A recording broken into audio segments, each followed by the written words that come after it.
একশা খেজুর কেনার সময় 2টা খেজুর বেশি চলে গেছে। তো তিনি চিন্তা করলেন একশা খেজুরের মধ্যে 2টা খেজুর বেশি চলে গেছে, তেমন কোনো ব্যাপার না। ওই 2টা খেজুর তিনি মালিকের দোকানদারকে ফেরত দেন নাই, ওই খেজুর নিয়েই রওনা হয়ে গেলেন। বালাগঞ্জবাসী মনোযোগ দিবেন হাজিরিন, কুরআনুল কারীম থেকে বলতেছি, আমরা সবাই আল্লাহর কাছে চলে যাব, ফিরে যাব। 2টা জিনিস নিতে হবে, 1 নম্বর ঈমান, 2 নম্বর আমল। 1 নম্বর ঈমান, 2 নম্বর আমল। 1 নম্বর ঈমান, 2 নম্বর আমল। মুসলমান হারাম খাইলে রবের দরবারে দোয়া কবুল হয় না। তার একটা বাস্তব উদাহরণ দিয়ে যায়। বিশ্ববিখ্যাত একজন আল্লাহর ওলি ছিলেন, তার নাম ইব্রাহিম বিন আদহাম। অনেক বড় বুজুর্গ ছিলেন। ওনার নাম, ওনার জীবনী ইমাম ইবনে কাসির আল বিদায়াতে লিখছেন। বিশ্ববিখ্যাত আল্লাহর ওলি ইব্রাহিম বিন আদহাম, তিনি বলখের অনেক বড় জমিদার ছিলেন, রাজা ছিলেন বলখের। আল্লাহ পাওয়ার জন্য রাজ্যগিরি ছেড়ে দিয়ে সমস্ত সম্পদ থেকে জুদা হয়ে, দিনহীন হয়ে, ভিখারি বেশে আল্লাহর পথে বের হয়ে গেলেন। আর দুনিয়াদারি করবেন না, আল্লাহর ওলি চলে আসলেন। বহুদিন মক্কাতুল মুকাররমায় হজ করলেন। হজ করার পরে তিনি চিন্তা করলেন, আমি একটু বাইতুল আকসাতে যাব, আল্লাহর ঘর বাইতুল আকসায় কিছুদিন আল্লাহর ইবাদত করব। কারণ বাইতুল আকসাতে 70 জন নবী ওই জমিনে জন্ম নিয়েছেন। আজকে ফিলিস্তিনি যারা অরিজিনাল কাদিম ফিলিস্তিনি যারা, পুরাতন ফিলিস্তিনি যারা, তারা হলো নবী আলাইহিস সালাম গণের বংশধর। ওখানে 70,000 নবী আল্লাহ পাঠিয়েছেন। বাইতুল আকসাকে কেন্দ্র করে আমার আল্লাহ 70,000 নবী পাঠিয়েছেন। আজকে দেখবেন ফিলিস্তিনি মায়েরা জিহাদ করে, ফিলিস্তিনের যুবকরা জিহাদ করে, ছোট ছোট বালকরা জিহাদ করে। ওরা 70 বছর ধরে জিহাদ করে যাচ্ছে, কিন্তু মিথ্যার কাছে মাথা নত করে নাই। আজকে 70 বছরে একটা বারের জন্য তারা মাথা নত করে নাই। কথা কন না কেন, ঠিক কিনা? ফিলিস্তিনি মায়েরা যুদ্ধ করে, স্বামী মরে যায়, ভাই মরে যায়, সন্তান মরে যায়, বুরকা খোলে না। আর আমার দেশের বেটি বুরকাই ভরে না, খালি কি তাই এমন বুরকার বুরকা, লেটুস পুটুস টেডিং ফেডিং বুরকা। বুরকা থাকে একদিকে, উন্না থাকে আর একদিকে। কি যে বুরকার বুরকা! এই বুরকা পরলে যখন রাস্তা দিয়ে হাঁটে, শয়তান কয় খালা ভালোই চালা। চলতেছে বুরকা বুরকা। আমি কলকাতায় শাহ সুফি ফতেহ আলী রসুলেনামা রহমতুল্লাহের মাজার জিয়ারত করতে যাচ্ছি। ওই মাজারে ঢুকার সময় হযরত আব্দুল আওয়াল জৌনপুরি রাহিমাহুল্লাহর মাজার। তিনি হযরত কারামত আলী জৌনপুরি রহমতুল্লাহের প্রথম সন্তান, বড় সন্তান। তো চিন্তা করলাম দুইজনের মাজার একসাথে জিয়ারত করে আসি।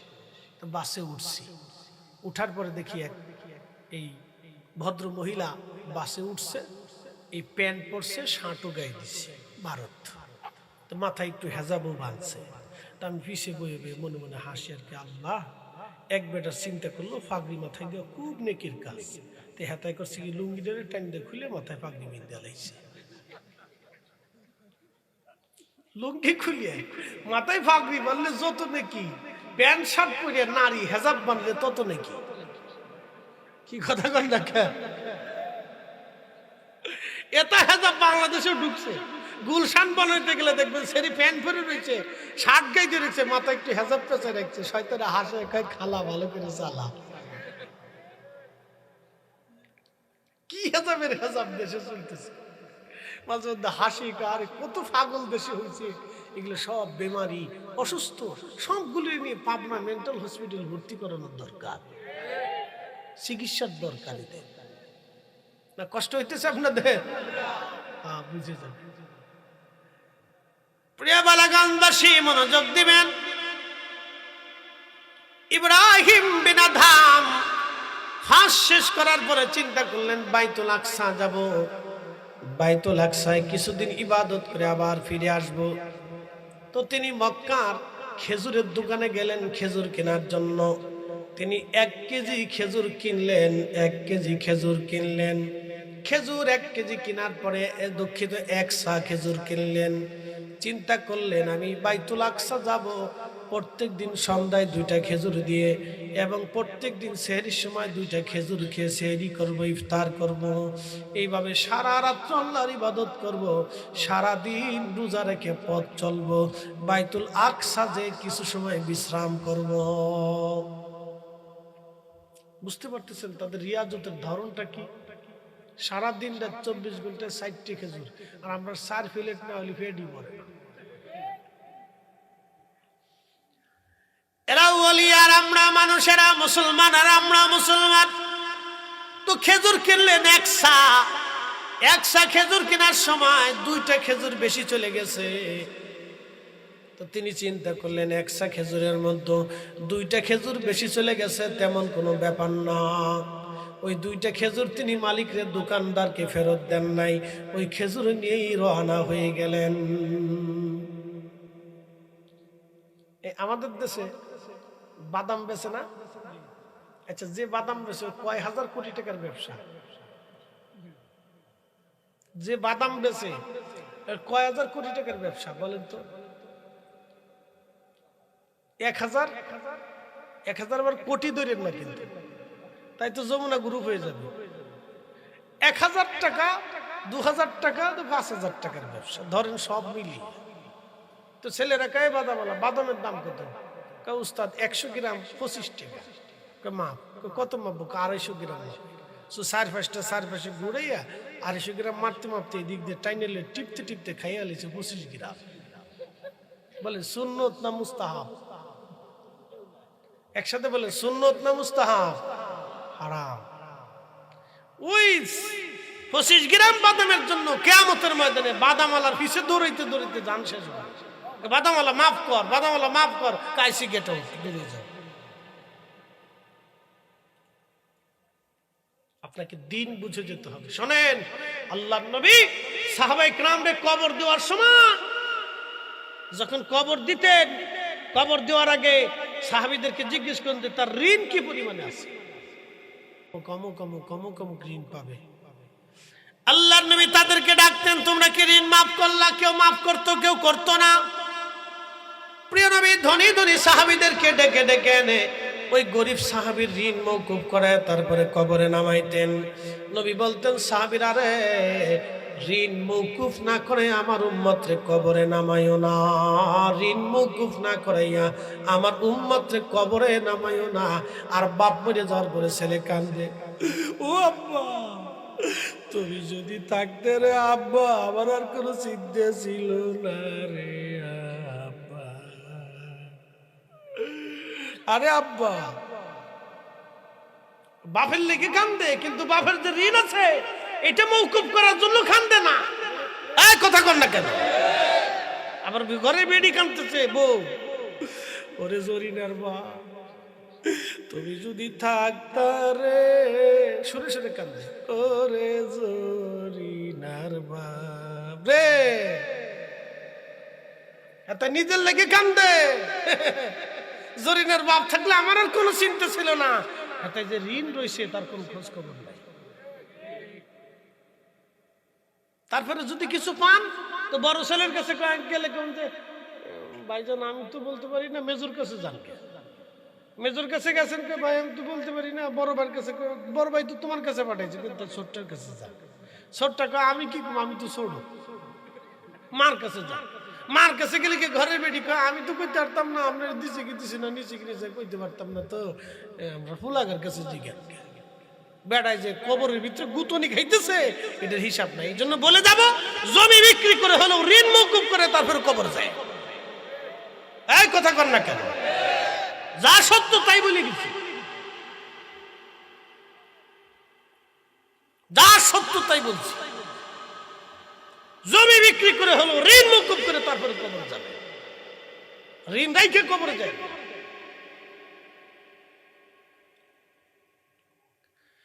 হযরত ইব্রাহিম ইব্রাহিম বিন আদহাম রাহিমাহুল্লাহ তিনি রওনা হয়ে গেলেন। একটা খেজুর তিনি বেশি তেমন, দুটা খেজুর তেমন কিছু মনে করলেন না। তিনি সারাদিন হাঁটেন, দিন শেষে ইফতার করেন দুইটা খেজুর এবং সেহরি করেন দুইটা, তিনটা খেজুর দিয়া এইভাবে চলতে লাগলো। 1 মাস পর্যন্ত মক্কা থেকে হেঁটে হেঁটে বাইতুল আকসায় গেলেন। পুরা মাস এইভাবে ইবাদত করলেন। চিন্তা করলেন একটা রাত আমি একটু বিশ্রাম করি, আবার ইবাদত করব। বাইতুল আকসার বারান্দায় যাইয়া বালিশ নাই, কাঁথা নাই, কম্বল নাই, কিছু নাই। এত বড় বলখের জমিদার রাজা বাদশাহ আজকে ফকির বেশে আল্লাহকে পাওয়ার জন্য দিনহীন ভাবে রওনা হয়ে গেল। বাইতুল আকসার বারান্দায় হাতের উপরে মাথা রেখে ইব্রাহিম বিন আদম ঘুমাইলেন। চিন্তা করলেন তাহাজ্জুদ পরে আবার ইবাদত শুরু করব। ঘুমিয়ে পড়েছেন। স্বপ্নের ঘরে দেখতেছে 2 জন ফেরেশতা বাইতুল আকসার বারান্দা দিয়ে ঢোকার সময় একজন ফেরেশতা আরেকজনকে বলতেছে, ভাই তাকে কি চিনো? বলে না। বলে ইনি জমানার অনেক বড় ওলি ইব্রাহিম বিন আদহাম। বলে তাই নাকি? বলে হ্যাঁ, কিন্তু আজকে 1 মাস হলো তার কোনো ইবাদত, তার কোনো দোয়া আল্লাহর দরবারে কবুল হয় না। বলে কারণ কি? 1 মাস হলো তার কোনো দোয়া ইবাদত কবুল হয় না। কোন কারণে? তখন ওই ফেরেশতা ডাক দিয়ে বলল, ভাই রে, সে মক্কা থেকে আসার সময় খেজুর কিনেছিল 1 সা, কিন্তু খেজুরের দোকানদারের 2টা খেজুর বেশি চলে যাওয়ার পরেও সে ফেরত দেয় নাই। সে ভাবছে 2টা মামুলি বিষয় হবে, কিন্তু এই 2টা খেজুর টুপলার মধ্যে থাকার কারণে আজকে 1 মাস হলো তার কোনো ইবাদত, তার কোনো দোয়া আল্লাহর দরবারে কবুল হয় না।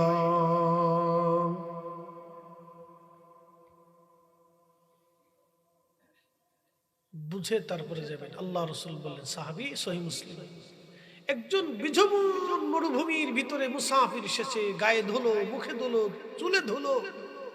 সে ক্লান্তি লগ্নে রবের কাছে মুসাফির হালতে দোয়া করতেছে, ইয়া রাব্বি, ইয়া রাব্বি, ইয়া রাব্বি, বিপদে পড়ে গেছি। সাহাবীরা বলো তো, তার খাদ্য হারাম, তার পানীয় হারাম, তার পোশাক হারাম, কি করে রবের দরবারে তার দোয়া কবুল হবে বলো তো? বুঝে যাবেন এই জন্য আমাদের দোয়া মঞ্জুর হয় না, এই জন্য আমাদের দোয়া আসমানে কবুল হয় না, এই জন্য আমাদের দোয়া মঞ্জুর হয় না। আগে আমরা দেশের বুড়ো বুজুর্গরা, মুন্সি সাহেবরা, মোল্লা সাহেবরা, এলাকার 2-3 গ্রাম মিলে এক মসজিদ ছিল। ইমাম সাহেব হুজুর পানির মধ্যে ফু দিলে পানিতে বরকত হয়ে গেছে। তখন আমরা যতই ফুয়াই কাম হয় না।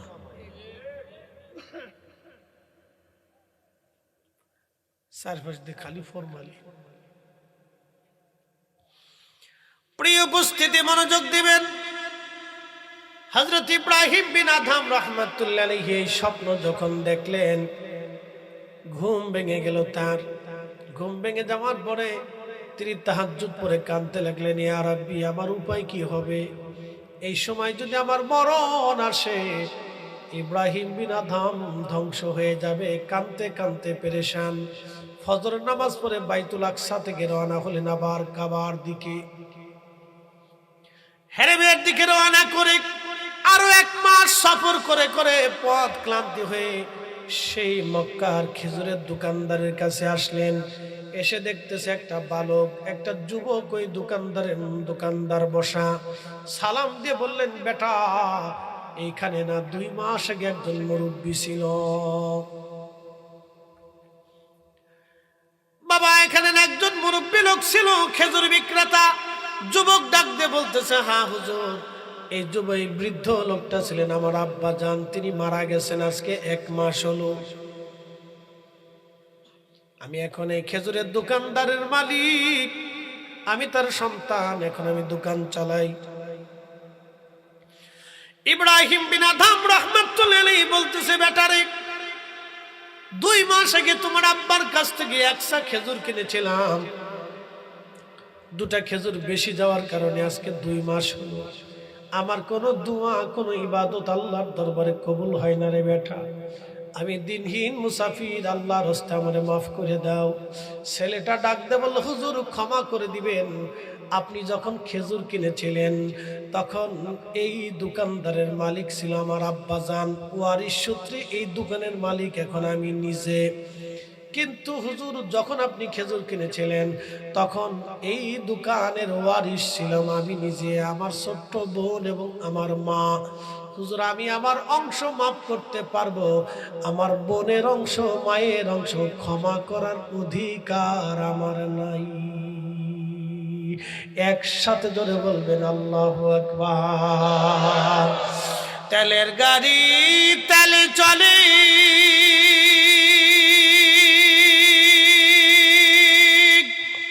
হাওয়ার গাড়ি হাওয়ায় উড়ে,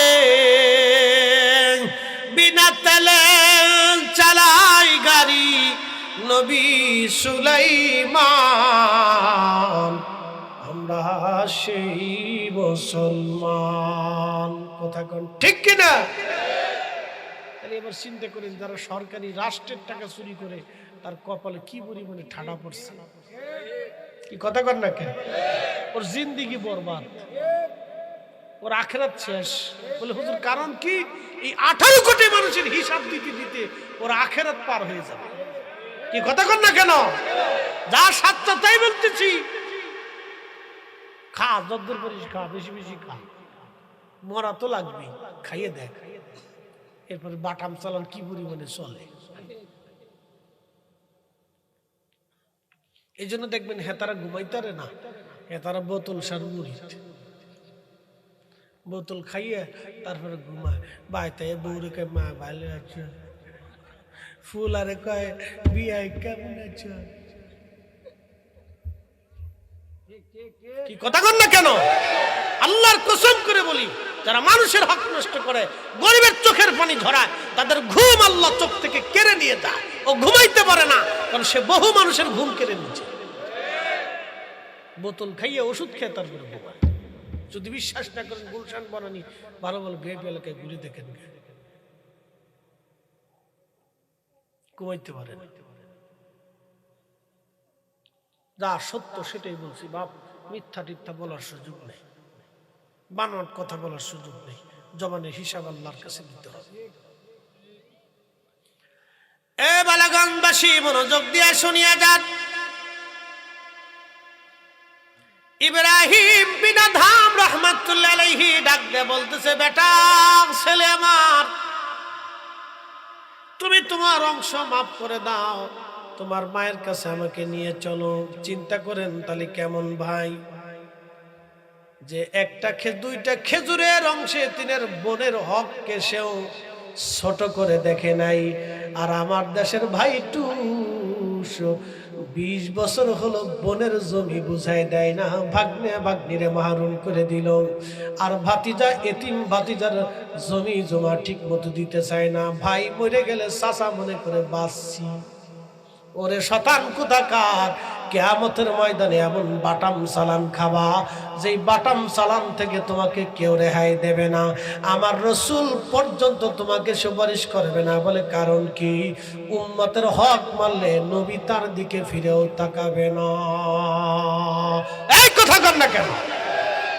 শাহজালাল রহমতুল্লাহ যাবে?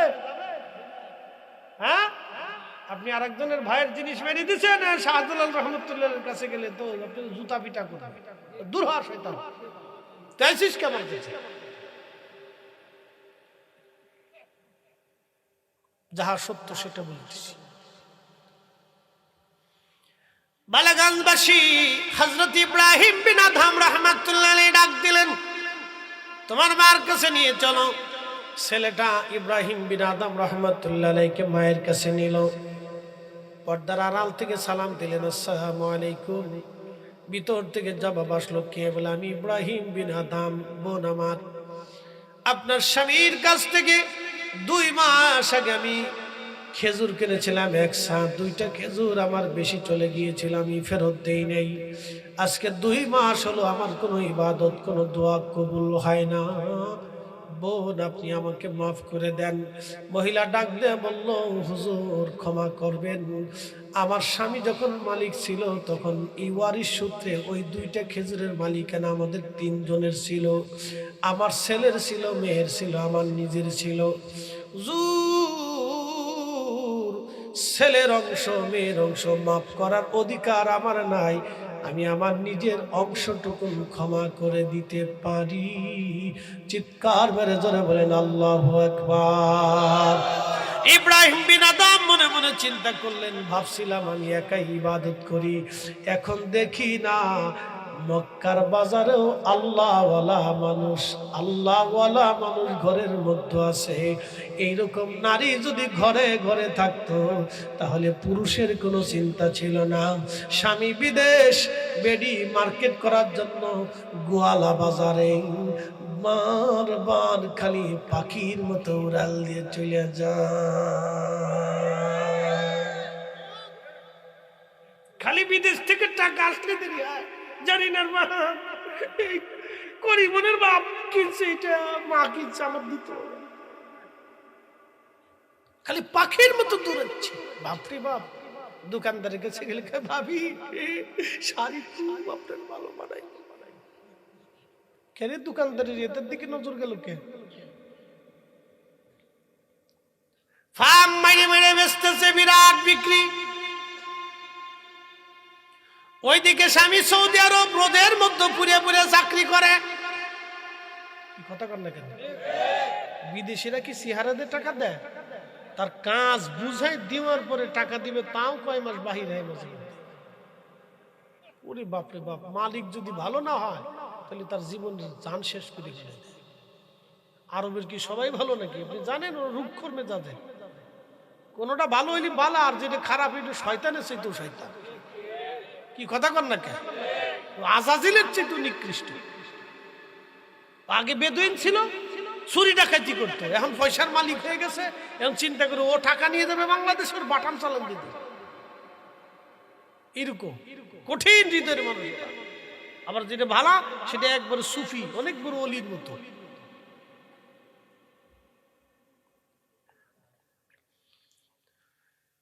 বন্ধু মনোযোগ দিবেন, নারী তো নারী। আর আমার দেশের বেডি ফুচকা খাওয়া বেডি, চটপটি খাওয়া বেডি। কি কথা কর না কেন? ফুচকা চটপটি খাওয়া বেডি। হযরতে ইব্রাহিম বিন আদম রাহমাতুল্লাহ চিন্তা করে, বাপরে বাপ, আমি ভাবছিলাম আমি বুঝি বুজুর্গ, দেখি কেমন দোকানদার, সে তার স্ত্রীকে কিভাবে বুঝিয়েছে, সন্তানকে আমানতের প্রতি কিভাবে দায়িত্ব দিছে। নবী বলতেন, উম্মত কিয়ামতের আলামত শুনে যাও, ওয়াদাউল আমানা, আমানত ধ্বংস হয়ে যাবে, আমানত মরে গেছে। আজকে আমানত দুনিয়াতে নাই। বিশ্বাস না করলে টাকা হাওলাত দিবেন, আর নয় দোকানে বাকি দিবেন, তাহলে বুঝবেন আমানত কারে কয়। তাইলে বুঝবেন আমানত কারে কয়। আর টাকা যদি পারেন তো 500 টাকার 2 খান নোট এই বালাগঞ্জের বাজারে একবার ফেলাই দিয়ে দেখবেন, তাহলে বুঝবেন যে আমানত কারে কয়।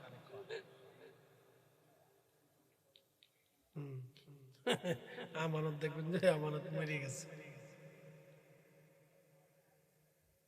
প্রিয় উপস্থিতি, মনোযোগ দিবেন। ইব্রাহিম বিন আদম মহা চিন্তিত, হাই হাই, এটা কেমন ফ্যামিলি? ওই পুরুষটা কত বড় বুজুর্গ, তার স্ত্রীও কেমন বুজুর্গ, ছেলেটাও কেমন বুজুর্গ। একটা মনে রাখবেন, মনে কিছু নেবেন না। আমাদের দেশের নারীরা যখন অন্তঃসত্ত্বা হয়, পেটে বাচ্চা আসে, তখন মায়ের রক্ত থেকে সন্তানের রক্ত হয়, মায়ের পুষ্টি থেকে সন্তানের পুষ্টি হয়। এই জন্য গাইনি ডাক্তার যারা আছে তারা বলে, আপনারা এই অন্তঃসত্ত্বাকে, স্বামীকে বলে আপনি বেশি বেশি করে তাকে সুন্দর সুন্দর খাবার খাওয়াবেন, পুষ্টিজনিত খাবার, ভালো ভালো খাবার খাওয়াবেন। আর আল্লাহর নবী বলেন, আমার উম্মত তোমাদের অন্তঃসত্ত্বা নারীদেরকে খেজুর খাওয়াবা, খেজুর। কারণ এই আদম সফিউল্লাহকে যখন আল্লাহ বানাইলেন, অবশিষ্ট মাটি দিয়ে আল্লাহ খেজুর গাছ তৈরি করলেন। এই জন্য খেজুর ফল খাওয়ার সঙ্গে সঙ্গে 2 মিনিটের মধ্যে সারা শরীরের রন্ধে রন্ধে খেজুরের পুষ্টি গুণ আল্লাহ ছড়ায় দেয়, কারণ এটা আদম সফিউল্লাহর একটা অংশ। আল্লাহর নবী বলেন, উম্মত বেশি বেশি তোমরা খেজুর খাও, আর তোমাদের বাচ্চাদেরকে খেজুর খাওয়াও, তোমাদের গর্ভবতী নারীদেরকে খেজুর খাওয়াও।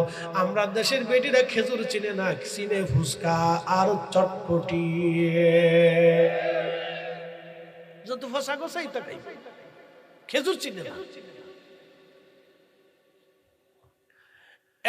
বালাগঞ্জবাসী নারীরা খেজুর চিনে না, অন্তঃসত্ত্বা হলে খেজুর খাওয়াও। বলে কারণ কি? পুষ্টি হবে। নারীর যদি পুষ্টি হয় তো বাচ্চার পুষ্টি হবে, মা ভালো খাইলে বাচ্চার ভালো খাওয়া হবে। ওই সময় দুধ ডিম ভালো ভালো জিনিস অন্তঃসত্ত্বা নারীদেরকে খাওয়াইতে হয়, কারণ মা খাইলে বাচ্চার খাওয়া হয়, মা ঘুমাইলে বাচ্চার ঘুম হয়, মা সুস্থ থাকলে বাচ্চার সুস্থতা থাকে। এই জন্য গাইনি ডাক্তাররা বলে দেখেন আপনি ঠান্ডা লাগাবেন না, ঠান্ডার কাজ করবেন না, হাসি কাশি যাতে আপনার না হয়, কারণ আপনার হাসি কাশি ঠান্ডা যদি লাগে আপনার বাচ্চার নিউমোনিয়া হবে, আপনার বাচ্চাও ঠান্ডা রোগী হবে।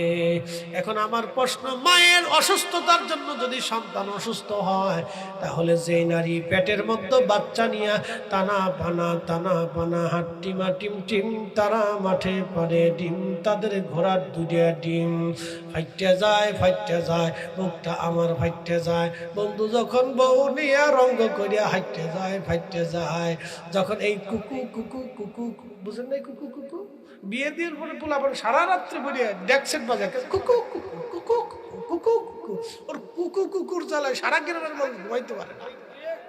এই কথা কর না। এই বাচ্চা যখন এই পেটে আসে তখন এই মহিলার এই কুকু কুকু কুকু কুকু, তখন দুনিয়াতে বাচ্চা আসার পরে এটা কুকু কুকু কুকু কুকু কুকু। এই কথা কর না, জোরে বলেন। উচিত কথাই মহাই বাজার, গরম ভাতে বিলাই বাজার, ডাল ভাতে কুটুম বাজার। অন্তঃসত্ত্বা নারীদেরকে এই জন্য কোরআন পড়াইতে হয়। হুজুর গাউসে পাক মহিউদ্দিন আব্দুল কাদের জিলানীর মা হাসানি হুসাইনি রাসূলের আওলাদ, মানে মাও ছিলেন হাসানি, ওনার বাবা ছিলেন হুসাইনি, হাসানি হুসাইনের বংশ। আল্লাহু আকবার। মা পেটের ভিতরে বাচ্চা নিয়ে কোরআন শরীফ মুখস্থ হাফেজে কোরআন ছিলেন, কোরআন পড়তেন। হুজুর গাউসে পাক আল্লাহর কুদরতে 18 পারা মুখস্থ করে আল্লাহ থেকে দুনিয়াতে পাঠিয়ে দিয়েছে। একসাথে বলবেন আল্লাহু আকবার। মা যেমন বাচ্চাটাও এরকম। কয়দিন আগে দেখলাম সেনাবাহিনী এক মহিলারে ধরছে, বোতল খায়। খবরে বলতেছে আমি খাই, আমার স্বামী জানে, আমার শাশুড়ি জানে, শ্বশুর জানে, আমার মা জানে, বাপ জানে, আমি খাই, আমার টাকা দিয়ে আমি খাই, আপনার কি? বিড়ি খা, আপনার কি? আমার স্বামী জানে, আমি খাই, বোতল খাই। এই বেডি যার কপালে পড়ছে, ওর কপালের মতো কপাল দুনিয়া তার একটাও নাই। বাংলাদেশের একবার সেরা কপাল বেড়া।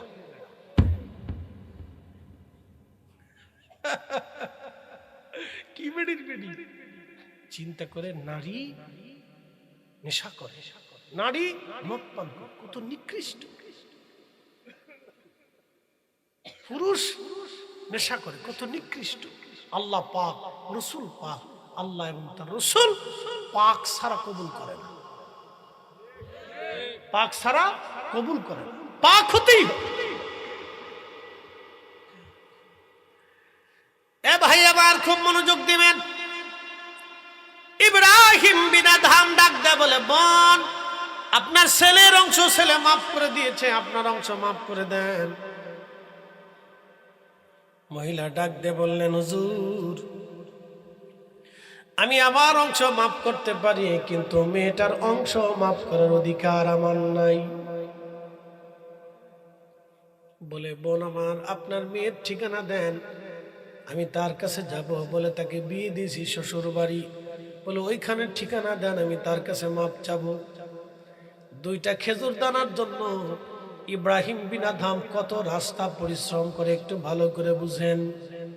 তিনি হেঁটে হেঁটে ওই মেয়েটার বাড়ি চলে গেলেন। দরজায় করাঘাত দিয়ে পরিচয় দিলেন, বা আমার 2 মাস আগে তোমার বাবার কাছ থেকে 1 সা খেজুর কিনেছিলাম মক্কার বাজারে। মারে 2 মাস হলো কোনো দোয়া ইবাদত আমার কবুল হয় না রে মা, ওই খেজুরের টুকরার দিনাটা আমাকে মাফ করে দাও। মেয়েটা ডাক দেয় বলে, হুজুর ক্ষমা করবেন, যখন আব্বাজান মালিক ছিলেন তখন আমরা 3 জন ওয়ারিশ, আমার বড় ভাই, আমি নিজে, আমার মা। হুজুর আমি আমার অংশ ক্ষমা করতে পারবো, কিন্তু ভাইয়ের অংশ, মায়ের অংশ ক্ষমা করার অধিকার আমার নাই। একবার জোরে বলেন আল্লাহু আকবার। তেলের গাড়ি তেলে চলি,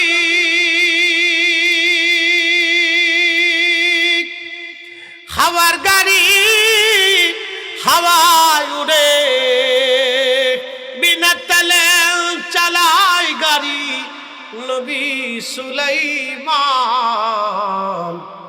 আমরা সেই মুসলমান, আমরা সেই মুসলমান।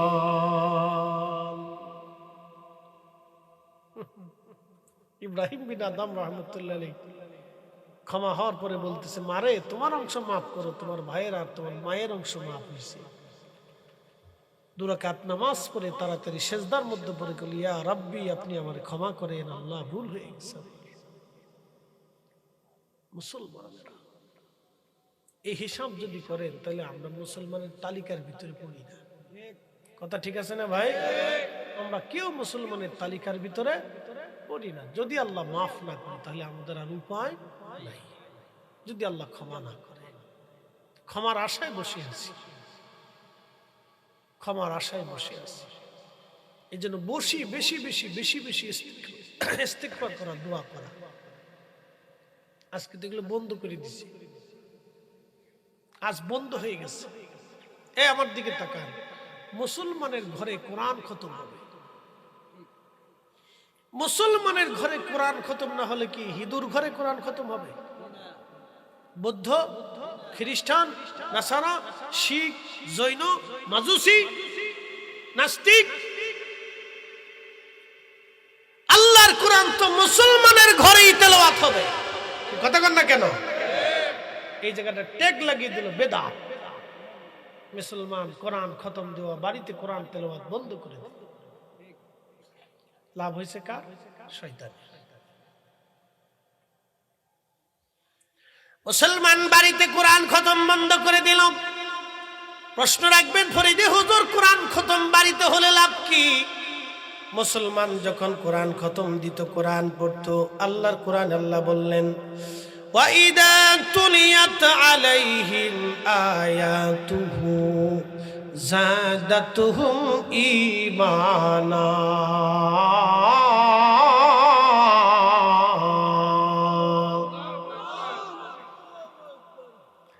যখন কোরআনের তেলাওয়াত হবে ইমানদারদের কলিজার ভিতরে, তখন ঈমান বৃদ্ধি পাইতে থাকবে। যাদাতুহুম ঈমানা।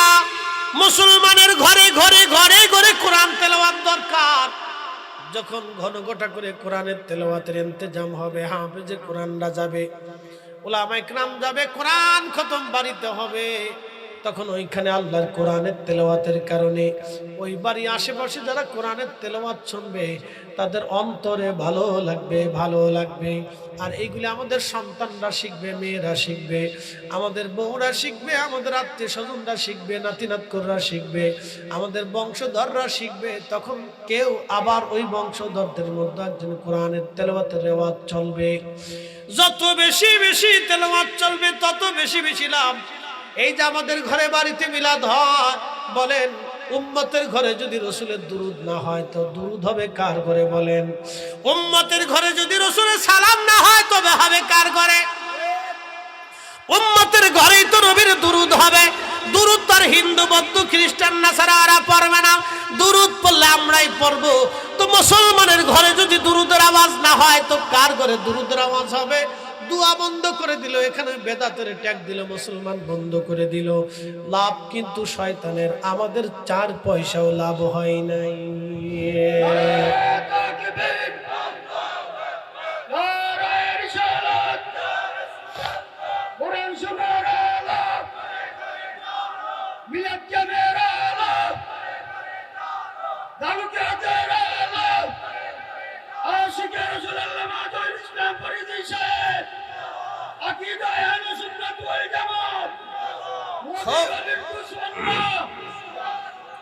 খুব মনোযোগ দিবেন।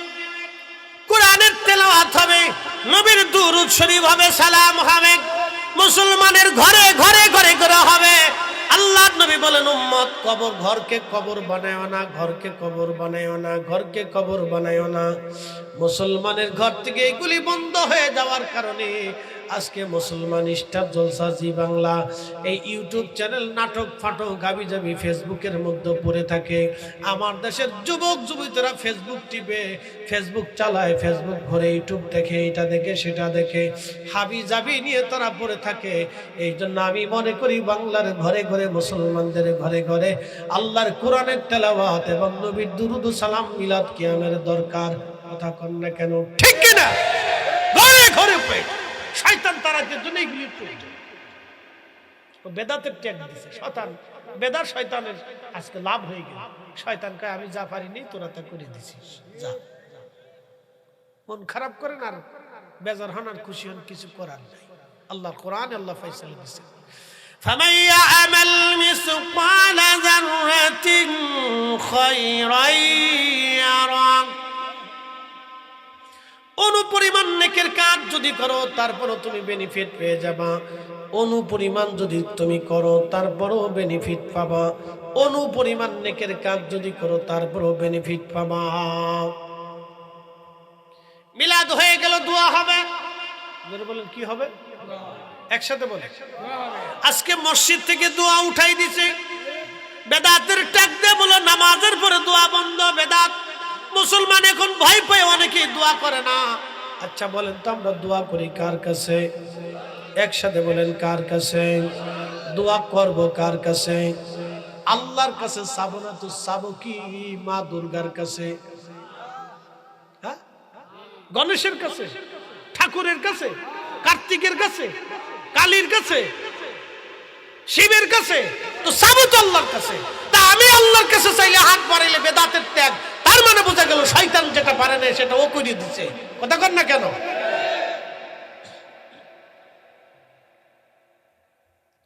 আল্লাহর জমিন থেকে আল্লাহর কাছেই তো চাবো আমরা, বেশি বেশি চাবো, বেশি বেশি চাবো। আল্লাহ বলেন উদউনি আস্তাজিব লাকুম, আমার কাছে চাও আমি তোমাকে দেব। মান লাম ইয়াসালিল্লাহ ফারগা বিলাইহি, যে আমার কাছে চাই না আমি তার উপর বেজার থাকি, যে আমার কাছে চায় আমি তার উপরে খুশি থাকি। মুসলমানের ঘরে ঘরে, মসজিদে মসজিদে দোয়া হবে। আচ্ছা বলেন খোদার ঘর মসজিদ থেকে যদি দোয়া না হয় তাহলে মন্দির থেকে হবে? যারা বলেন মসজিদে দোয়া হবে না তো হবে কোথায়? কি কষ্ট হইতেছে আপনাদের? বিজয়ী হয়েছে শয়তান। বাংলাদেশের হাজার হাজার মসজিদে দোয়া হয় না, হাজার হাজার মসজিদে দোয়া বন্ধ হয়ে গেছে। বেদাতের ট্যাগ দিয়ে বন্ধ করে দিচ্ছে। মনে করছে আমরা বিরাট কিছু করে ফেলছি। এই পর্যন্ত আজ পর্যন্ত একটা পতিতলে বন্ধ করতে পারে নাই, কিস্তির দোকান বন্ধ করতে পারে নাই, সুদের কারবারি বন্ধ করতে পারে নাই, এই দুর্নীতি চুরি ডাকাতি বন্ধ করতে পারে নাই। উনি এসে মিলাদ বন্ধ করতে, দোয়া বন্ধ করতে, কোরআন খতম বন্ধ করতে। উনারে আল্লাহ মনে হয় এর লেগেই বানাইছে।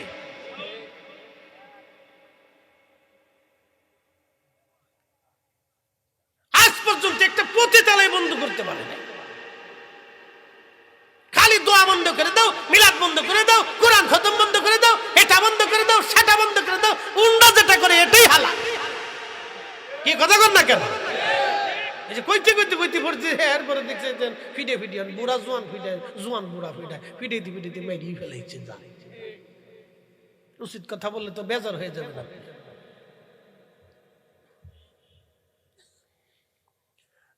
মুসলমান খুব মনোযোগ দিবেন। কষ্ট হচ্ছে আপনাদের? একসাথে বলেন তো আল্লাহু আকবার। না না হয় না, হয় না, আরো জোরে, আরো জোরে, আরো জোরে। হাত উঁচা করে বলেন আল্লাহু আকবার। নারে তাকবীর, নারে রিসালাত।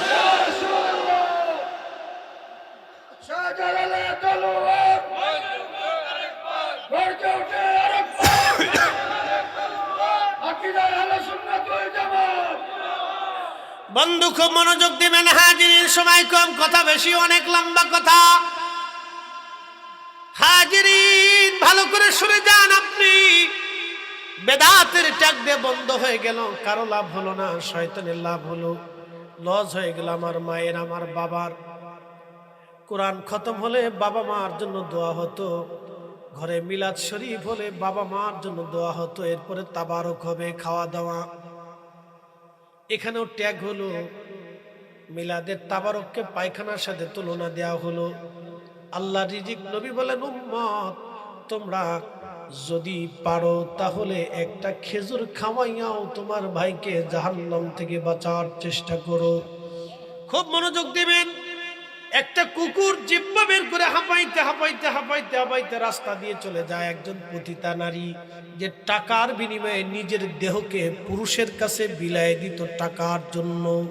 বুঝতে পারতেছেন কত পুরুষের শয্যাশী সে হয়েছে, তার জীবনে কোনো হিসাব নাই। আন্দা গান্দা পচা দুর্গন্ধ একটা নারী, কত পুরুষের শয্যাশী হয়েছে তার কোনো হিসাব নাই। টাকার জন্য নিজের দেহকে বিক্রি করেছে পুরুষের কাছে। ওই নারীটা কাস্টমারের জন্য দাঁড়িয়েছে, এক পতিতা নারী। দেখে কুকুরের জিহ্বা বের হয়ে গেছে, কষ্ট হচ্ছে। তার পায়ের মধ্যে চামড়ার মোজা ছিল, এই চামড়ার মোজাটা খুলে ওই পতিতা নারী কুয়ার ভিতর থেকে পানি উঠাইয়া এই কুকুরটাকে পানি পান করানোর পরে কুকুরের কলিজা ঠান্ডা হলো। একটা কুকুর ভিতরেও না পাক বাইরেও না পাক, যে পানি পান করাইলো সেও না পাক, কারণ সে পতিতা নারী। কথা বল না কেন? যারে পান করাইলো সেও না পাক, কিন্তু আল্লাহর সৃষ্টি এই মহৎ কাজটা আল্লাহর কাছে বড় পছন্দ হয়ে গেল।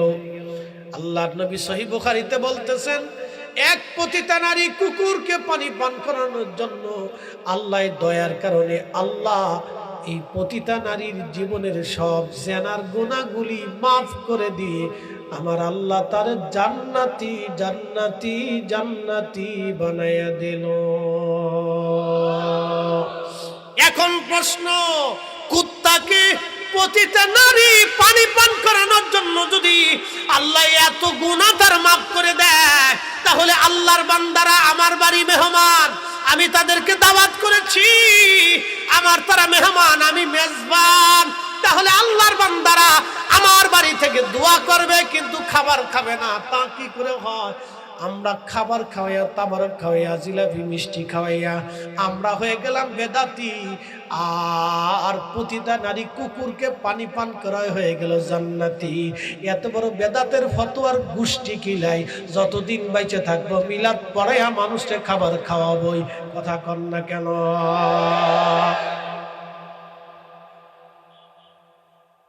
কথা কি আমি যুক্তির বাহিরে বলছি? উত্তরে পানি পান করে পতিতা নারী বেহেশতে চলে গেল, আর আমি আল্লাহর বান্দারে খাওয়াই হয়ে গেলাম বেদাতি। উদর ভিন্ডি বুদুর করে কত বড় আজাইরে ফতোয়া দেশে, আর আমরা এটা মেনে নিব। আজাইরে বাজারে ফতোয়া।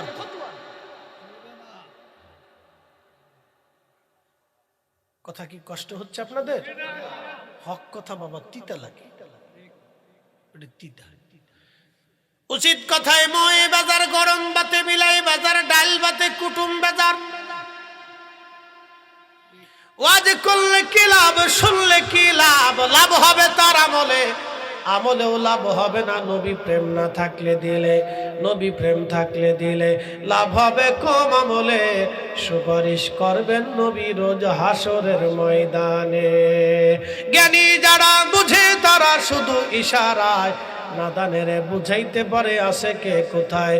জ্ঞানীর মতো জ্ঞানী হলে অল্প কথাই বুঝে, কচুর মতো কচু হলে অল্প জালে সিজে।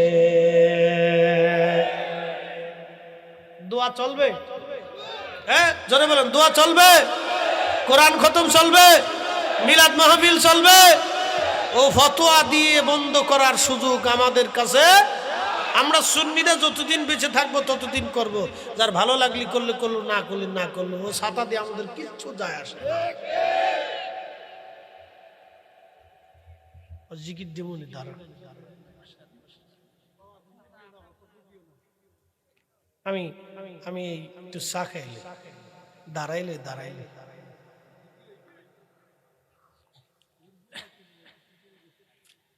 আচ্ছা জিকির করাইতেছি।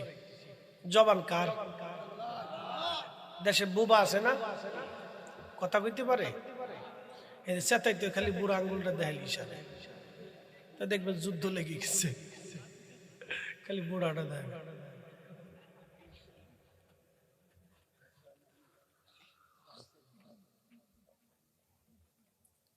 জবান দিছে কে? বুবা যদি না দিতেন তাহলে আপনি জানতেনই না যে মানুষ বুবা হয়। ঠিক আছে না ভাই? চক্ষু অন্ধ যদি না বানাইতেন তাহলে মানুষ জানতো না যে মানুষ অন্ধ হতে পারে। এগুলো আল্লাহর পরীক্ষা। এই যে জবান দিছে, সার দোকানে বসে কত গল্প করে, বাপরে বাপ, পেটের ভিতরে যে কত কিসছে গল্প, ইডে সিডে, বাপরে বাপ। আর আমি বেডিগারে দিছি, নাম দিছিল আনলিমিটেড রেডিও, ব্যাটারি সারা। বিবিসি নিউজ খালি পো পো পো পো পো পো পো পো পো পো পো পো পো পো করতেই থাকে। 10 জন বেডি এক জায়গায় বললে কেউ কেউ কেউ কেউ। আমি একদিন ফোন দিছি, না আমি একদিন যশোর থেকে মাহফিল করে বাড়ি আসতেছি, তখন নতুন নতুন বিয়ে করছি, গাড়ি গুড়ি নাই, তাই পাবলিক বাসে উঠছি, লোকাল বাস, যশোর থেকে মাগুরা আসবে। তখন এই সকালবেলা তো ডাইরেক্ট বাস বুস নেই, যশোর থেকে মাগুরা, মাগুরা থেকে আমার বাড়ি ফরিদপুর কানাইপুরে আসবে। তো যশোর থেকে মাহফিল করে বাসে উঠছি, ছোট একটা ব্যাগ কোলের ভিতরে। তো সকালবেলা ফজর পরে বেরিয়েছি, তো একটু ঘুম ঘুম ঘুম ঘুম লাগতেছে। সকালবেলা একটা ঘুমের পেয়ারা থাকে, একটু ঘুম ঘুম ঘুম ঘুম জিম দিছি, তো 2 কিস্তির বেডি উঠছে। কিস্তির বেডি বুঝছেন না আপনারা? যারা এনজিওর চাকরি করে, বেডিগার কাছ থেকে কিস্তি দেয়, কিস্তি উঠায়, এরা বেডিরা কিন্তু বিরাট পেউ পেউ পেউ পেউ পেউ পেউ করতে পারে। আরে বাপরে বাপ, তাদের কথার ধারণা নেই। বেডিগার সাথে প্রতিনিয়ত ঝগড়া করে টেকার লেগে, বুঝছেন না? এরা বেটা ঝগড়াইতে বেডি, ঝগড়া করার লেগে হ্যাগারে ভাড়া করলে খুব খারাপ হয় না, বিরাট ঝগড়া করতে পারবে। তো খুব মনোযোগ দিয়ে 2-3 বেডি কিস্তির বেডি উঠে সামনের সিটে, পাশের সিটে বসে এই গল্প শুরু করছে। বাপরে বাপ, কি তো কিসে কাহিনী গল্প করে।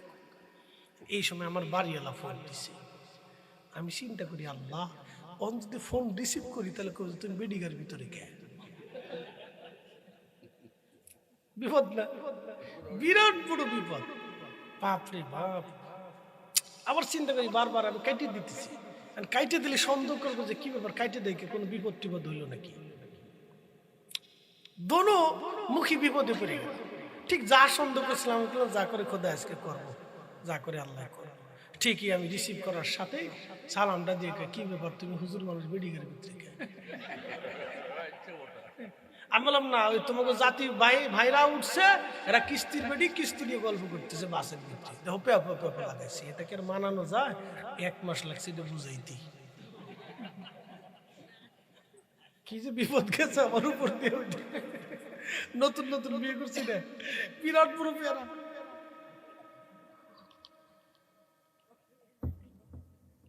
এর লিগে নাম দিছে আন্তর্জাতিক এই রেডিও ব্যাটারি ছাড়া, বিবিসি নিউজ। ওটা খালি সবসময় চলতে থাকে, দুনিয়ার ইতিহাস আপনি খুঁজে পাবেন। কোথাও না পাইলে হেগের কাছে 10 জন বইলে, বাপরে বাপ, গল্প কারে কয়। তো যাই হোক, এই জবান আল্লাহ দিছে আল্লাহ জিকিরের জন্য। কথা ঠিক আছে না ভাই? এই যে আমি খাবারটা খাইলাম, চা খাইলাম, চা খাইলে কি হলো জানেন? আমার শরীর একটু রস আসছে। আমনে তোর চা খাইতেছে, আমার শরীর একটু রস আই, গলা একটু স্পিড পাল, এই আমার কাছে একটু ভালো লাগতেছে। এটা হলো দেহের খোরাক। আর এখন যে জিকিরটা করবে, এগুলো হলো রুহের খোরাক। আমরা সবাই নিজের দেহকে তাজা করি, পুষ্টিকর খাবার খাই, তেল মালিশ করি, শরীর এটা করি সেটা করি, কত ভাপ বুপ দিয়ে, পোশাক আশাক ভালো করে সেন্ট বিট মেরে দিয়ে, ভাপ বুপ দিয়ে, জুতা মুতা পুড়িয়ে, ভাপ বুপ দিয়ে সবাই দেহ তাজা করি, কিন্তু রুহু তাজা করি না। কথা ঠিক আছে না ভাই? এই জন্য রুহু তাজা করে কবর যাইতে হবে, দেহ তাজা না। দেহ যতই তাজা করে যান, ওটা মরার পরে 3 দিন পরে তো পচা শুরু হবে। আর রুহু যদি জিন্দা করে যান, তাহলে কবরে দেহ পচবে না, রুহু নষ্ট হবে না। একসাথে বলবেন আল্লাহু আকবার। জবান খুলে দিয়ে একটু কাশি কুশি দিয়ে গলাটা ছাড়ান তো। জিকিরের আবদার যেহেতু করছেন, তো একটু করি। জবান খুলে দেন, ইসমে জাত আল্লাহ আল্লাহ আল্লাহ।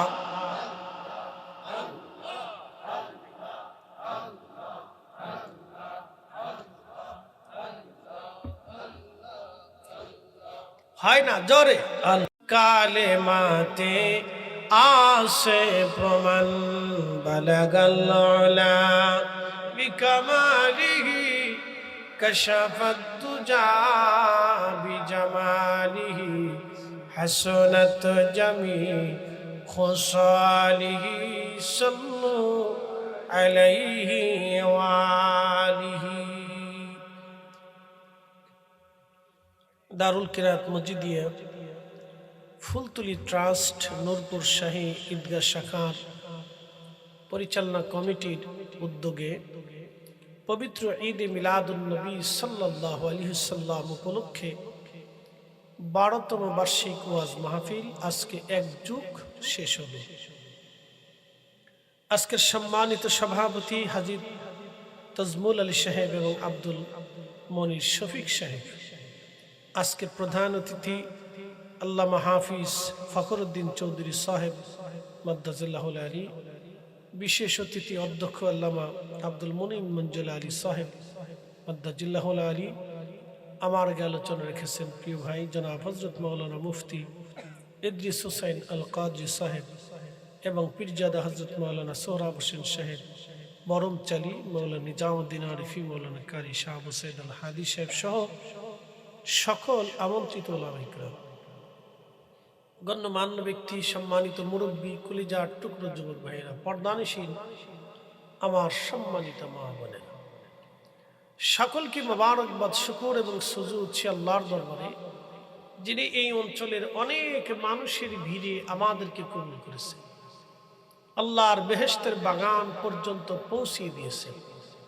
সেই জন্য আল্লাহর আসমানে আমরা একসাথে সকলে শুকরিয়া আদায় করে বলি আলহামদুলিল্লাহ। রাত্র গভীরে আল্লাহ আমাদেরকে বসার ধৈর্য দিয়েছেন। শ্রেষ্ঠতম রাসূল, সর্বকালের সর্বশ্রেষ্ঠ মহামানব, ইমামুল মুরসালিন, রাহমাতুল লিল আলামিন, সাইয়্যিদুল কাউনাইন ওয়াস সাকালাইন, হাবিবুল্লাহ, আল্লাহর পেয়ারা মেহবুব নবীর উম্মত হিসেবে আল্লাহ আমাদেরকে কবুল করেছেন। সেই জন্য আল্লাহর আসমানে আমরা একসাথে সকলে শুকরিয়া আদায় করে বলি আলহামদুলিল্লাহ। প্রিয় ভাই, আমরা সবাই একটা পথের যাত্রী। সেই পথটা হচ্ছে মৃত্যু। কুল ইন্নাল মাউতাল্লাযী তাফিররুনা মিনহু ফাইন্নাহু মুলাকীকুম। রব বলেন, হাবিব উম্মতকে বলেন, তারা মৃত্যু থেকে শুধু পালায়। পছন্দ না হলে ভারতের বড় ডাক্তার দেখায়, তা না হলে সিঙ্গাপুরে যায়, তা না হলে আমেরিকাতেও যায়। বলেন, পৃথিবীতে কি চিরদিন বেঁচে থাকতে পারে? সুযোগ নেই, মরতেই হবে, কোনো রাস্তা নেই। তো আমরা সবাই ফিরে যাব আল্লাহর কাছে। একসাথে বলেন, কার কাছে? ওয়া ইন্না ইলাইহি রাজিউন। অবশ্যই আল্লাহর কাছে ফিরে যাব। আবার কি পৃথিবীতে দ্বিতীয়বার আসার কোনো সুযোগ আমাদের আছে? আমাদের সনাতনী যারা আছেন, হিন্দু, তাদের ধর্ম বিশ্বাস হচ্ছে আবার আসিব ফিরে ধানসিঁড়িটির তীরে নবান্নে এ বাংলায়, হয়তো শালিকের বেশে। তাদের ধর্ম বিশ্বাস হচ্ছে যদি মানুষ পুণ্য করে যায় তাহলে ভগবান পৃথিবীতে আবার তাকে পাঠাবে, স্বর্গে নিয়ে যাবে, স্বর্গ থেকে আবার পাঠাবে। ভালো কোনো কিছু করে স্বর্গ থেকে আবার ভগবান তাকে পৃথিবীতে পাঠায়। যদি মানুষ অন্যায় করে যায় তাহলে তাদের বিশ্বাসে ভগবান তাদেরকে কুত্তা, বিলাই, শুয়োর, বন বিড়াল, এই সমস্ত কিছু প্রাণী, পশু পাখিদের আকৃতি করে আবার পৃথিবীতে পাঠায়। আপনাদের কি মনে হয়, ফিরে আসার কি কোনো সুযোগ আছে? একসাথে বলে না, জোরে বলে, রাত বেশি, অবসর শব্দ, একসাথে বলে, ফিরে আসার সুযোগ আছে।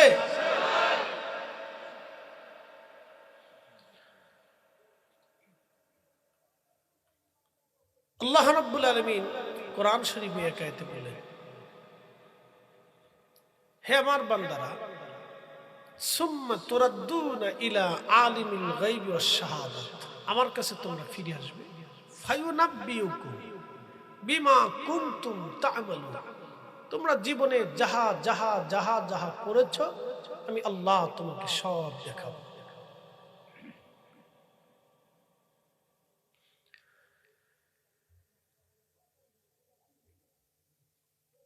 এটা কি বালাগঞ্জ না? আচ্ছা, বালাগঞ্জ, ঠিক আছে, ভুলে যাই। এবছর এই বালাগঞ্জের একজন হাজী সাহেব আমার সাথে হজে ছিলেন, এক রুমে ছিলেন, মুরব্বী মেম্বার সাহেব বালাগঞ্জ। যাক, আলহামদুলিল্লাহ, খুব ভদ্রলোক। তো খুব মনোযোগ দিয়ে, বালাগঞ্জ, এই বালাগঞ্জের জমিনে বহু মানুষ মাটির নিচে। এখানে 100 বছর বয়সী কেউ আছে? 100 বছর বয়স এখানে আছে? এলাকাতে আছে। তার মানে কয়জন আছে? একজন আছে। তাই মুরব্বী বাবাজির জানা মতে একজন আছে। এর অর্থ হলো 100 বছর আগে এই ভূখণ্ডে, এই অঞ্চলে যারা ছিলেন সব মাটির নিচে, একজন কোন রকম ধুকে ধুকে বেঁচে আছে। কথা ঠিক কিনা? বাকি 100 বছর পরে আমরা সব মাটির নিচে। কথা ঠিক কিনা? মাটির জায়গা মাটি আছে। এই জমিন আজকে যার নামে 100 বছর পরে ভিন্ন কারো নামে হবে। জমিন কি আমাদের জন্য চিরস্থায়ী হবে? কিন্তু এই জমিন নিয়ে পারাপারি, মারামারি, কাটাকাটি, কিলিকিলি, ঘুষাঘুষি, লাথালাথি চলতেছে।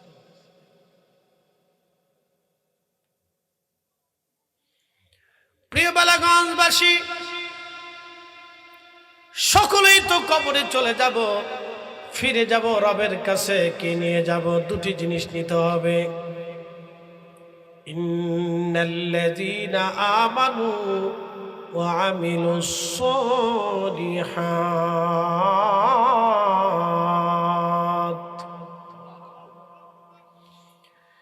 1 নম্বর ঈমান, 2 নম্বর আমল। ঈমানবিহীন আমল কবুল হবে না। বলে দিয়ে যায়, আপনাদের বালাগঞ্জের হাওরে যারা মাছ মারে প্রচন্ড শীতে, বহু মানুষ মাছ মারে প্রচন্ড শীতে। যারা মাছ মারে, আপনি যখন ঘুমান তখন তারা ঠান্ডা পানির মধ্যে মাছ ধরে 2টি পয়সার জন্য। কিন্তু জেলে যখন মাছ ধরে, মাছ ধরার সময় যে ভান্ডুর মধ্যে মাছ রাখে, আমাদের ফরিদপুরের ভাষায় বলে ডুলা বা খালই। এই ডুলা বা খালের ভিতরে মাছগুলি জমা করে। এখন বলেন, ডুলা বা খালের নিচে যদি ভাঙ্গা থাকে, জেলে সারা রাত্র মাছ মারলে কি মাছ পাবে? মুসলমানের ঈমানের ডুলা যদি শূন্য হয়, ভেঙে যায়, তাহলে সারা জীবন তাহাজ্জুদ নামাজ পড়লেও কাজ হবে না। কথা বলেন। সারা জিন্দেগি তাহাজ্জুদ যদি পড়ে কাজ হবে না। রব বলেন, ইন্নাল্লাযীনা আমানু, যারা ঈমান আনলো, ঈমান ঈমান ঈমান ঈমান, আল্লাযীনা ইউমিনুনা বিল গায়ব, গায়েবের উপরে ঈমান আনা লাগবে। গায়েব কি? 1 নম্বরে আল্লাহ দেখি না। বলেন, আছে না? একসাথে বলেন, আল্লাহ আছে। ফেরেশতা কি দেখা যায়? 2 কাঁধে 2 জন আছে, দেখা যায়? দেখা যায় না। কিন্তু আল্লাহ কোরআনে বলে দিলেন, কিরামান কাতিবিনা ইয়ালামুনা মা তাফআলুন।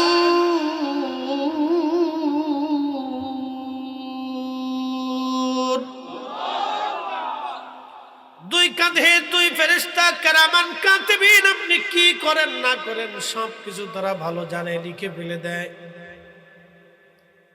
এখন আপনি বললেন, ফরিদি হুজুর, কিরামান কাতিবিন দেখি না, বিশ্বাস করলাম না। জিব্রাইল দেখি না, বিশ্বাস করলাম না। মিকাইল দেখলাম না, বিশ্বাস করলাম না। মালিক দেখলাম না, বিশ্বাস করলাম না। কিন্তু আজরাইলকে তো বিশ্বাস করাই লাগবে। একদিন মাটির ভিতরে হবে ঘরে, মন আমার কেন বান্ধ দালান ঘর। খুব মনোযোগ দিবেন। আপনার ডানে বামে সামনে পিছনে কত মানুষ। আপনাদের সামনে যিনি বক্তব্য দিচ্ছেন তিনি মাওলানা জহিরুল ইসলাম ফরিদী। আজ থেকে ৪৫ বছর আগে পৃথিবীতে আমার কোনো অস্তিত্ব ছিল না। আমার বয়স ৪০-৪২ বছর আগে পৃথিবীতে আমার কোনো অস্তিত্ব ছিল না, কোনো পরিচয় ছিল না, নাম ধাম ছিল না, বংশ ছিল না। ৪২ বছর আগে পৃথিবীতে আমার কোনো পরিচয় নাই। আজ আল্লাহ আমাকে সারা দেশে পরিচিত করেছেন, বিদেশের ভূখণ্ডে পরিচিত করেছেন। শুধু আপনাদের সিলেট না, গত বছর ত্রিপুরাতে একটা মাহফিলে গেলাম, হাজার হাজার মানুষ। আমি নিজেও জানি না এই ভূখণ্ডে এত মানুষ আমার ওয়াজ শুনে। পরিচিত হলাম। এখন বলেন পরিচিত করাইলেন কে? আসতে হয়ে গেল না? জোরে বলেন। এখন আমি যদি মনে করি যে আমি বিরাট কিছু হয়ে গেছি, শেষ না? শেষ। ৪২ বছর আগে আমার কোনো অস্তিত্ব নাই, অস্তিত্ব দিলেন আল্লাহ। কাইফা তাকফুরুনা বিল্লাহি ওয়া কুনতুম আমওয়াতা, কি করে তোমরা আমি আল্লাহকে অস্বীকার করো, অথচ তুমি নির্জীব ছিলে, নিষ্প্রাণ ছিলে, দেহহীন ছিলে, অস্তিত্বহীন ছিলে, বংশ ছিল না, মা ছিল না, বাবা ছিল না, সন্তান ছিল না, ভাই ছিল না, বোন ছিল না, জমি ছিল না, পৃথিবী ছিল না, তোমার শক্তি ছিল না, চোখ হাত পা দেহ ভঙ্গ প্রত্যঙ্গ, জমি জমা টাকা পয়সা কিচ্ছুই তোমার ছিল না। আমি রফা আহিয়াকুম, তোমাকে জিন্দা বানাইলাম, জীবন দিলাম, সংসার দিলাম, ঠিকানা দিলাম, মা দিলাম, বাবা দিলাম, পরিচয় দিলাম। আমি রব তোমাকে সব দিয়ে দিলাম। তাহলে একসাথে বলেন আমাদের সব হবে কার জন্য? আসতে হয়ে গেল, জোরে বলেন। সেজদাটা কার হবে? জিকির কার হবে? আইন কার মানব? কিন্তু আমরা কি 100% আল্লাহর আইন মানি? যদি আইন মানতাম তাহলে আমার দেশের বহু ভাই বনের জমি বুঝাইয়া দেয় না।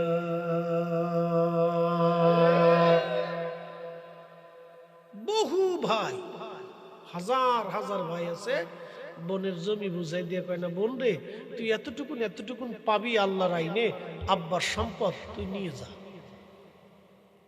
দেয় না। ভাই দিবি না? ফরে নিস। ভাই দিবি না? ফরে নিস। ফরে নিতে নিতে বেড়া মরে গেছে। এখন আপনি বলেন, সে যে টুপি মাথায় দিয়া মসজিদের প্রথম কাতারে যে দাঁড়াইলো, শয়তান হাসে আর কয়, ওরে চাচা তোর মতো সিটার আর দুনিয়াতে একটাও নাই। হ্যাঁ, ওইটা ওই জমির সম্পদ খাইয়া রোজা রাখলো, ঘুম থেকে উঠে রোজা রাখছে সেহরি খাইয়া।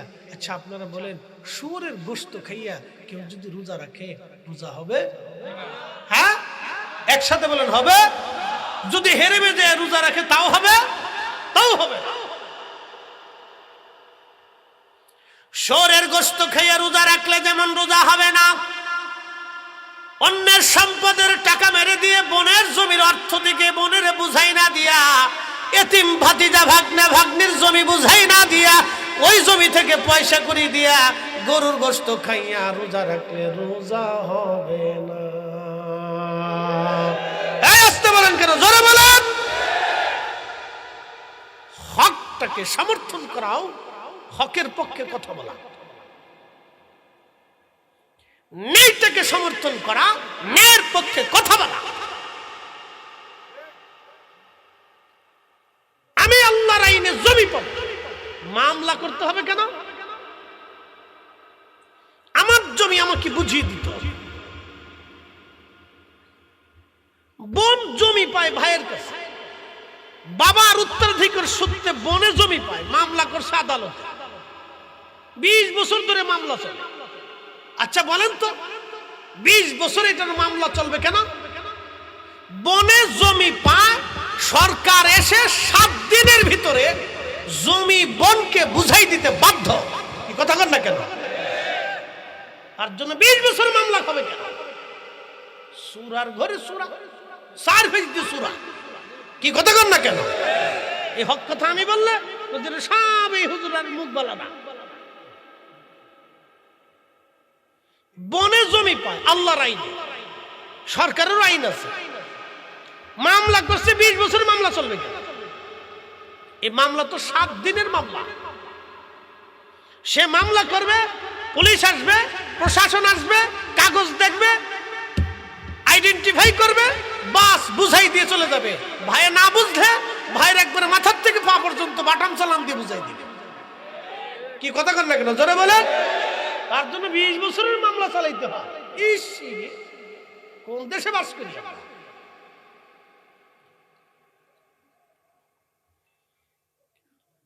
প্রিয় উপস্থিতি, মনোযোগ দিবেন।